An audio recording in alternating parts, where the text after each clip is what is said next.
नमस्कार दोस्तों, स्वागत है आप सभी लोगों का एक बार फिर हमारी ट्रेनिंग सेशन में, जिसमें हम आपको एक्यूप्रेशर और सुजोग और एक्यूपंक्चर की ट्रेनिंग का हमने बताया था आप लोगों को ट्रेनिंग देंगे। तो उसी सीरीज में हम आगे बढ़ रहे हैं हम एक्यूप्रेशर की ट्रेनिंग में।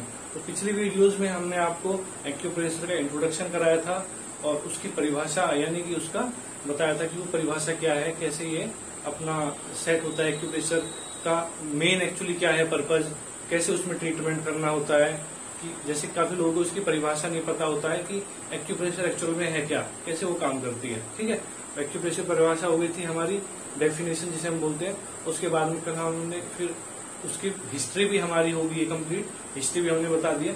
और इसमें हम आगे बढ़ते हैं कि ये एक्यूप्रेशर थेरेपी कैसे काम करती है। ठीक है, इसमें मैं एक बार पॉइंट जो है वो नोट कर देता हूँ। अब जो हमारा आज का जो पॉइंट है वो हमारा है 4th नंबर का एक पॉइंट है। ठीक है, उसका मतलब है हाउ इट्स वर्क, यानी कि यह कैसे काम करती है, यह कैसे काम करती है। ठीक है, ये आज का हमारा पॉइंट है। ठीक है, तो एक्यूप्रेशर जो थेरेपी है इसमें क्या होता है कि हम जब किसी भी पॉइंट को प्रेस करते हैं तो उस पॉइंट से सेंस सीधा ब्रेन की तरफ जाता है। क्योंकि मेडिकल साइंस भी इस बात को बोलती है कि जब हम बॉडी में कोई भी हलचल करते हैं तो ब्रेन को मैसेज जाता है, फिर ब्रेन वापस से उसको रिटर्न करता है जहां उस मैसेज की वास्तव में जरूरत है, वहां पे तुरंत भेज देता है। मान लो सपोज करो कि हमारी बॉडी में अगर कोई चोट लग जाती है, तो जब चोट लगती है तो तुरंत ब्रेन को मैसेज जाता है। अब उस चोट को ठीक करने के लिए जो भी चीजें जिम्मेदार हैं उसके लिए, जो भी उसको ठीक करेंगी, मान लो लीवर या स्प्लीन, जिस ऑर्गन का भी काम है उसको मेंटेन रखना वहां पे, तो वो ब्रेन उसके पास वो मैसेज भेज देता है, तो उस ऑर्गन की मेंटेनेंस शुरू हो जाती है। इसी तरह से जब हम एक्यूप्रेशर थेरेपी करते हैं तो हमारी बॉडी में एक प्राण ऊर्जा होती है, प्राण ऊर्जा। ठीक है, जिसको हमारे ये प्राण ऊर्जा हमारे हिंदुस्तान में बोला जाता है। एक प्राण ऊर्जा है कि जो हमारे शरीर को चलाती है। प्राण ऊर्जा इसको जीवनी शक्ति भी बोलते हैं हमारे यहाँ पे, जीवनी शक्ति। ठीक है, ये एक एनर्जी है कि जो हमारे पॉइंट्स पे काम करती है। ठीक है, अब कुछ देशों में इसको QIT भी नाम से जाना जाता है, जैसे चाइना है या कोरिया है, ऐसी काफी सारी कंट्रीज में अलग अलग नाम से जाना जाता है। कई कंट्रीज में इसको ची के नाम से भी जाना जाता है, CHI, ची के नाम से भी। काफी वेस्टर्न की कंट्रीज है, वेस्टर्न कंट्रीज, पश्चिमी देश, मतलब काफी नाम से ही जाना जाता है। तो जब हम कभी भी, जैसे मान लो सपोज कीजिए ये हमारा हाथ है, ठीक है, ये हमारी एल्बो है, ये इस तरह से जैसे हमारी एल्बो है, तो जैसे यहाँ पे ये हमारा यांग साइड है। ठीक है, ये यांग साइड है, यांग। ठीक है, ये हमारी कलाई है, यहाँ पे हमारा थंब है।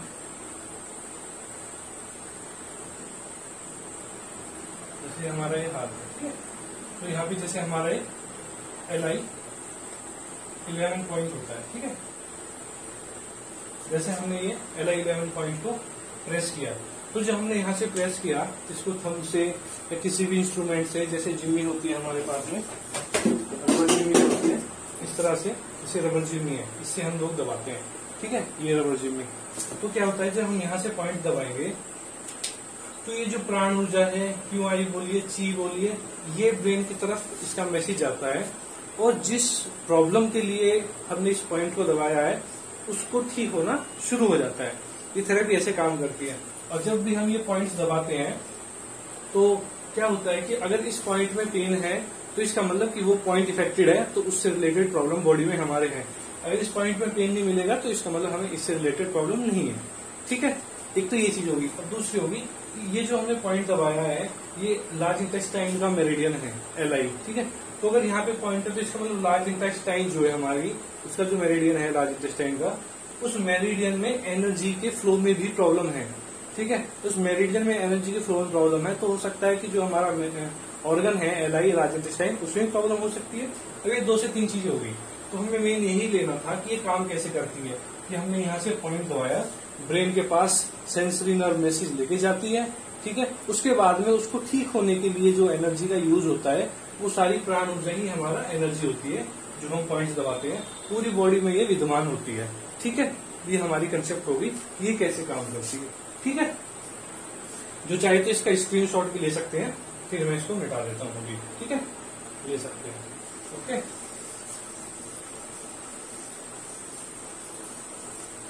ये हो गया कि ये कैसे काम करती है हमारी, ठीक है, ये एक्यूप्रेशर थेरेपी, ठीक है। अब नेक्स्ट टॉपिक पे हम चलते हैं अपने।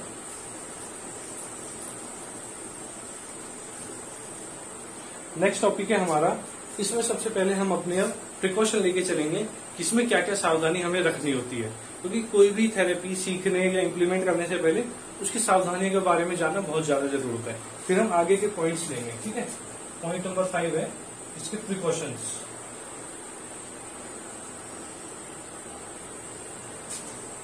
यानी सावधानियां, ठीक है। इसमें सबसे पहला प्रिकॉशन है कि ये जो थेरेपी है कभी भी एक तो हमें प्रेगनेंसी में नहीं करनी है, प्रेगनेंसी में नहीं करनी है,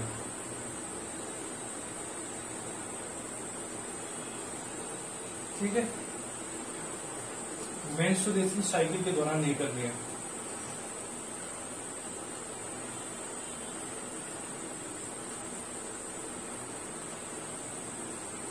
नहीं करनी है, ठीक है। कई बार क्या होता है कि अगर हम सावधानियों पर ध्यान नहीं देते हैं तो उससे कुछ साइड इफेक्ट आ जाते हैं, ठीक है। तीसरा कि जो बॉडी पार्ट्स पे सर्जरी हुई हो वहां नहीं करना है,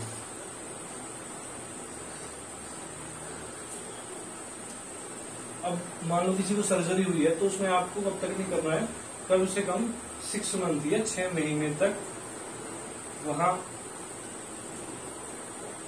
उपचार नहीं देना है, नहीं देना है।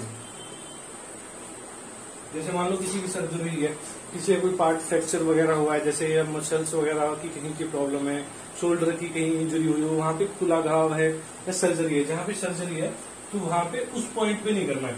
मान लो मेरी इस पार्ट की सर्जरी हुई है, ठीक है, तो इस एरिया के अराउंड भी मुझे कम से कम 1 से 2 इंच भी कम से कम 6 मंथ के लिए उस पार्ट को टच नहीं करना है या वहां पे हमें ट्रीटमेंट नहीं देना है, इसका ये मतलब है, ठीक है। यहाँ अगर इंजरी हुई है, मुझे यहाँ सर्जरी हुई है, तो इसके ऊपर और इसके 1 इंच के अराउंड भी हमें वो ट्रीटमेंट वहां पे उस पार्ट में नहीं देना है, ठीक है। ये 1 नंबर, 2, 3, ये 4 नंबर, ठीक है। अब जहां भी ओपन बाउंड हो यानी खुला घाव, ओपन बाउंड, खुला घाव, खुला घाव, जैसे चोट लगी किसी को, घाव हो रहा है वहां पे, तो उस पार्ट पे डायरेक्ट ट्रीटमेंट नहीं देना, जब वो ठीक हो जाए पार्ट तब उस पर ट्रीटमेंट दे सकते हो, बाकी बॉडी में दे सकते हैं, उस जगह पे नहीं देना है, ठीक है। खुला घाव जहां हो वहां उपचार नहीं करना है। जैसे काफी सारे पॉइंट होते हैं, तो जहां पे ये इफेक्टेड है चीजें, ये खुला घाव हो या सर्जरी हो, वहां नहीं देना है, बाकी बॉडी में जो और भी पॉइंट्स है उन पे ट्रीटमेंट दे सकते हैं, ठीक है। एक 5 नंबर, जब कभी भी आपके पास कोई पेशेंट आए, जब कभी कोई भी रोगी आपके पास है, इसमें कुछ चीजें ऐसी भी है जो हमारे अनुभव की हैं, जो हम अपने अनुभव से बता रहे हैं, ठीक है। जब कभी भी कोई रोगी आपके पास आए तो उसको कम से कम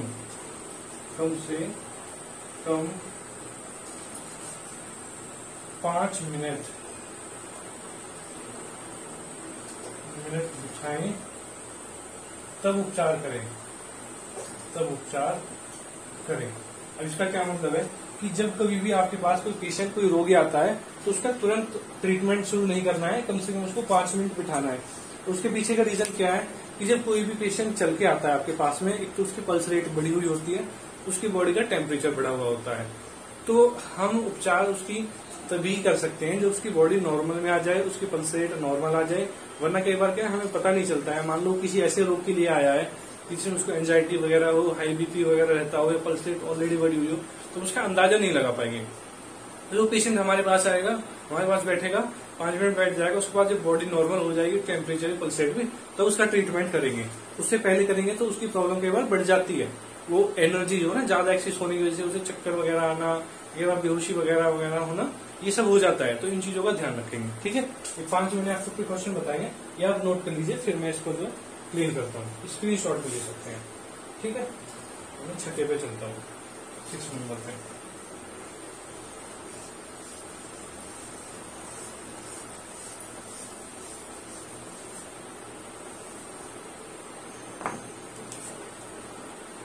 नंबर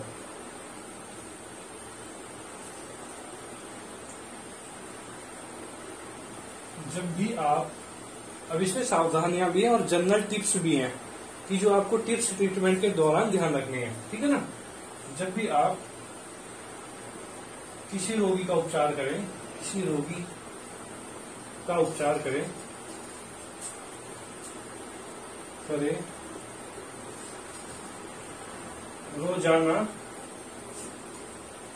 रोजाना रोग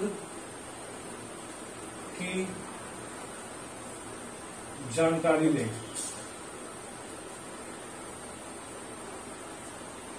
कि कितना फायदा हुआ, ठीक है।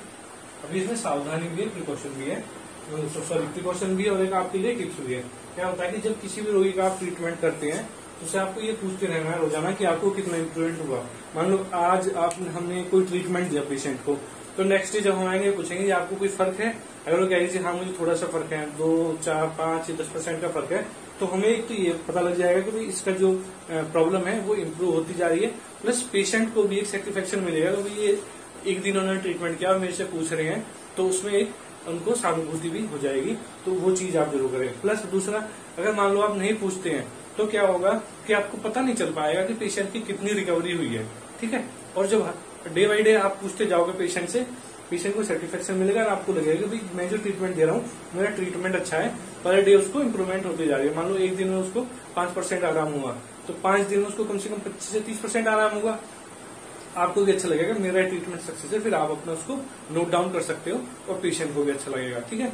और अगर उसमें आपको मान लो आप रिव्यू नहीं लेते हैं, second day third day by day review नहीं लेते हैं, तो आपको तो पता चलेगा ही नहीं। पेशेंट भी कहेगा जी मुझे तो आराम फील नहीं हो रहा, क्योंकि जब आप ट्रीटमेंट करके आप नेक्स्ट डे रिव्यू लोगे तो पेशेंट का एक नजरिया बन जाएगा कि यार डॉक्टर साहब बता रहे कि मुझे अगर 5% आराम है, कल 10 हो जाएगा, परसों 15 हो जाएगा, फिर 20 हो जाएगा।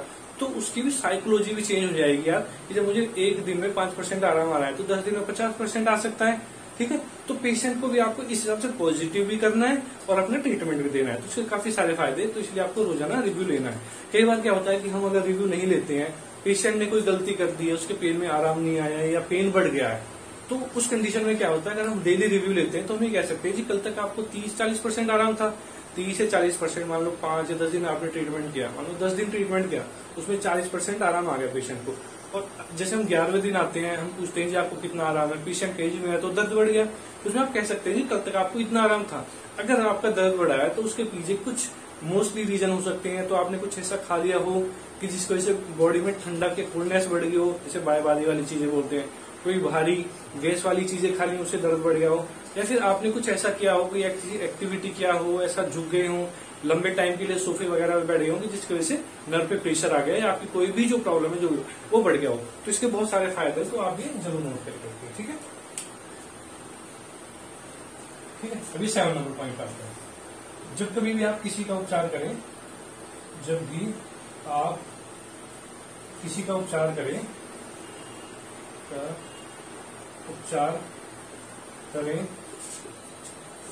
रोगी को समझा दें,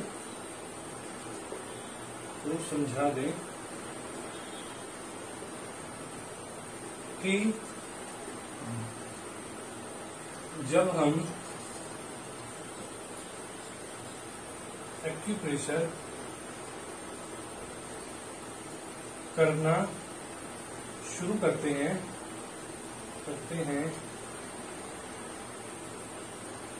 तो जो लोग पेन किलर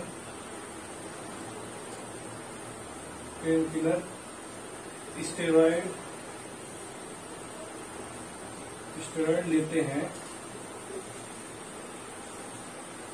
जब भी हम ये एक्यूप्रेशर थेरेपी देते हैं, तो जिन लोगों ने भी पेन किलर या स्टेरॉयड लेते हैं, तो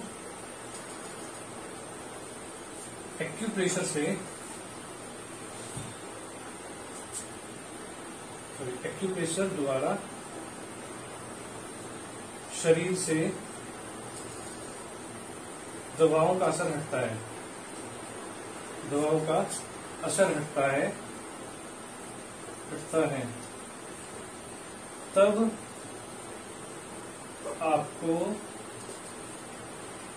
तब आपको अपना दर्द बढ़ा हुआ महसूस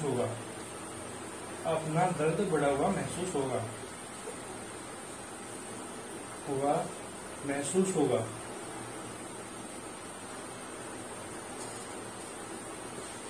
ठीक है। अब ये चीज लिखी है इतनी लंबी इतनी बड़ी, ये बहुत काम की चीज है, ये हमारी प्रैक्टिकल की है, इसलिए मैं आपको बता रहा हूँ, लिख के इसलिए बता रहा हूँ ताकि आप इसे नोट करके रख सकते हैं। जब कभी आप किसी पेशेंट का उपचार करते हैं, ट्रीटमेंट करते हैं, तो क्या होता है कि आपके ट्रीटमेंट करने से पहले किसी भी पेशेंट ने कोई पेन किलर खाई हो, स्टेरॉइड लिए हो, तो क्या होता है कि उस दवाओं के असर से उसको आराम लगता है कि भाई मुझे आराम है, और अंदर अंदर प्रॉब्लम बढ़ी हुई होती है। जब हम एक्यूप्रेशर करना शुरू करते हैं तो दवाओं का असर हटता है, तो फिर वो दर्द बढ़ा हुआ महसूस होता है, तो पेशेंट कंप्लेन करते हैं जी मुझे तो बहुत आराम था, और जब आपसे आप ट्रीटमेंट करने लगे हो मेरा तो दर्द बढ़ गया। तो उनको ये समझाते हैं जो आपने पेन किलर या स्टेरॉइड लिए हैं उनसे आपका दर्द दबा हुआ था, रुका हुआ था शरीर में, अब जब हमने ट्रीटमेंट दिया तो ये नेचुरली आपकी बॉडी में जो प्रॉब्लम है वो दिखाई दे रही है। अब आप पेन किलर आगे से नहीं लेंगे, तो जितना ही बढ़ा हुआ दर्द है 5-4 दिन में, 6 दिन में या रोग के अनुसार 10 दिन में कम हो जाएगा। उसके बाद डे बाय डे आपका रोग कम होता जाएगा, क्योंकि पेशेंटों को नहीं पता होता है।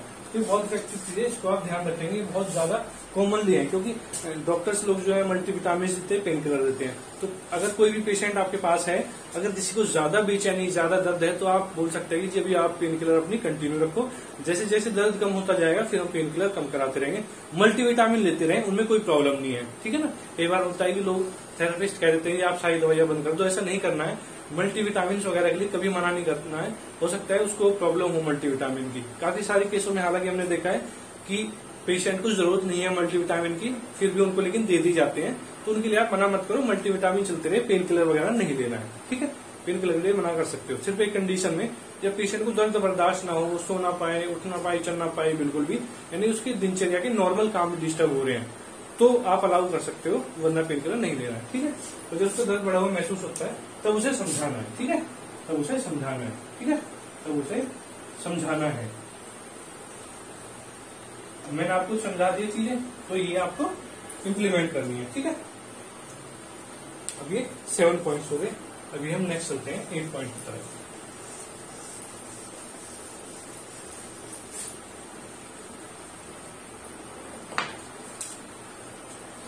एक नंबर पॉइंट, जो रोगी एक्यूप्रेशर कराने के लिए तैयार हो,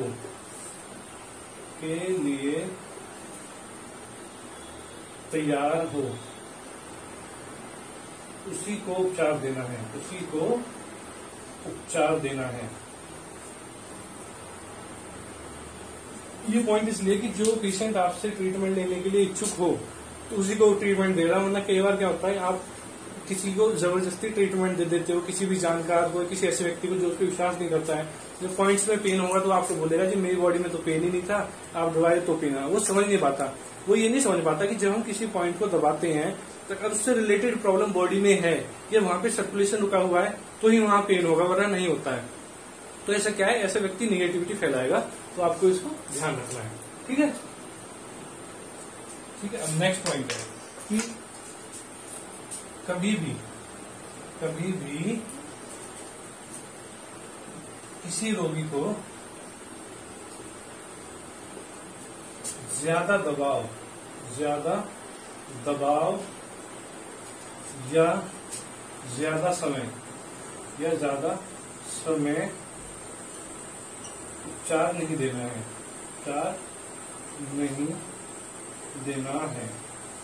ठीक है। तो इसका मतलब है कि आप किसी भी रोगी का कभी अगर उपचार करते हैं तो उसमें आपको ज्यादा दबाव नहीं देना, किसी पॉइंट को ज्यादा गहराई में नहीं दबाना है, ठीक है। क्योंकि ज्यादा गहराई में दबाओगे तो क्या है, वहां से प्रेशर बहुत फास्ट चलेगा। कई बार पेशेंट को ऐसे लोग हैं जिनका बीपी वगैरह लो होता है, वीक होते हैं, तो उनको चक्कर आ जाते हैं, वॉमिट भी हो जाती है। तो वो सारी चीजें ध्यान में रखनी, ज्यादा प्रेशर उनको नहीं देना है और ज्यादा टाइम के लिए नहीं देना है। जैसे नॉर्मली हम जो ट्रीटमेंट देते हैं लगभग 30 टू मैक्सिमम 40 मिनट ट्रीटमेंट देते हैं, इतना सफिशिएंट होता है सभी पॉइंट्स के लिए, ठीक है। तो कई लोग क्या है कि एक घंटा तक उस पर लगाते हैं, पौना घंटा लगाते हैं। तो मैं उनसे ये कहूंगा कि आप इतना टाइम ना दें, जितना आपको बताया गया है उतना ही आप उस पर ट्रीटमेंट दें, उतने ही समय के लिए और उतने ही दबाव आप रखें, ज्यादा गहराई में ना दें। तो अपने हमेशा क्या है, प्रिकॉशंस को ध्यान में रखें। चाहे कोई रोगी 1 2 दिन 4 दिन 5 दिन फालतू टाइम लग जाए, लेकिन किसी को कभी कोई नुकसान नहीं होना चाहिए। हम हमेशा यही ध्यान रखते हैं कि हम जब किसी का भी उपचार करते हैं तो चाहे किसी को थोड़ा धीरे आराम आ जाए, लेकिन किसी को 1% भी साइड इफेक्ट ना आए, वो हमेशा ध्यान रखना है।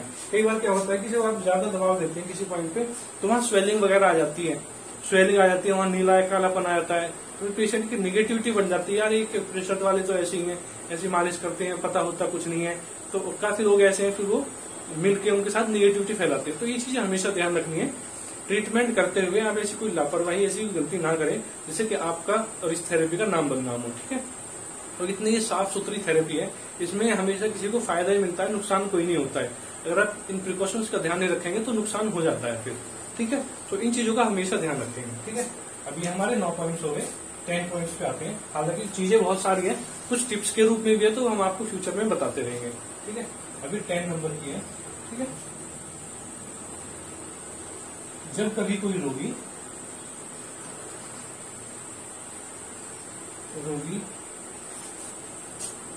उपचार कराता है, एक्यूप्रेशर के माध्यम से उपचार कराता है, शुरुआत में कई बार